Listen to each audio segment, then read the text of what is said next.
Today's video is on how to stay safe during Journalspeak.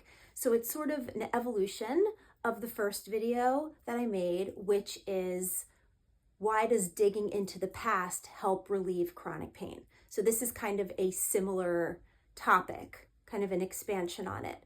So the reason that we use the word safe is because obviously if the brain and the nervous system viewed this level of repressed emotions and stored trauma as no big deal, there would be no reason to divert you with all these chronic pains and conditions and syndromes and symptoms and the sending of inflammation and muscle constriction and spasm, etc. So obviously, your brain and nervous system see this stuff as dangerous. Now, it's not technically dangerous to go back to the places where you feel tender or hurt or angry or where grief is left unfelt. It's not technically dangerous, but it can feel dangerous. And obviously, especially if your symptom imperative is a panic disorder or something that makes you feel like you're short of breath or, anything that can be troubling, I want to give some attention to the concept of safety. So the first thing I'll say is just to reiterate that life is a choice between what hurts and what hurts worse. It's not negative. It sounds negative on its face, I know, but it's actually incredibly freeing because we no longer have to just think that life is supposed to be good or bad, happy or sad. It can be that there are situations that we can choose the less painful option, basically every situation, and it's really, really empowering because it means that you have a choice. So let's say we make the choice, you know what, I'm sick and tired of being sick and tired. I've lived with my chronic pain for this long. I've heard about Nicole's work. I want to try a Journalspeak practice. Okay, so you start writing, you start doing the whole practice, which of course I teach. Maybe you're taking the Freedom from Chronic Pain course, and you say to yourself, this just feels really unsafe. It feels like I'm not okay to feel these things or to go to these places. Obviously, if you have the means, doing this with a therapist or doing this with the support of a group, like I have an online community, a private community, that's obviously helpful, but it doesn't mean you can't do this by yourself. So here are a few tips to keep yourself safe during Journalspeak if you're just doing it by yourself, which is the way I did it, by the way. And I've been free of chronic pain and conditions for 20 years. So the first thing I want to say is remember that you are a grown-up now. You're not a powerless child. You're not in a space where you're actually unsafe. And so to do simple grounding exercises and to remember that you have control over your own actions, over your own thoughts and feelings, the way you take care of yourself, it sounds simple, but it's actually really important to remember. Be like, okay, I'm here. When I say simple grounding exercises, I mean put your hands on your own body.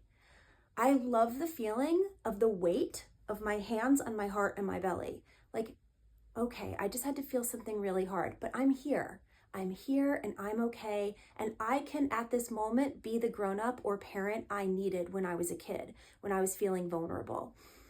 Another simple thing to do to feel safe is parasympathetic breathing exercises, which means we take a long breath in, hold it at the top for a couple seconds, and then when you exhale,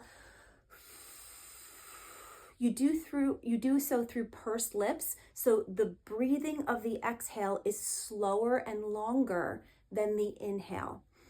This allows you to switch from sympathetic to parasympathetic functioning. You'll feel it. Try it. These breathing exercises are really cool. It really makes you feel physically more calm.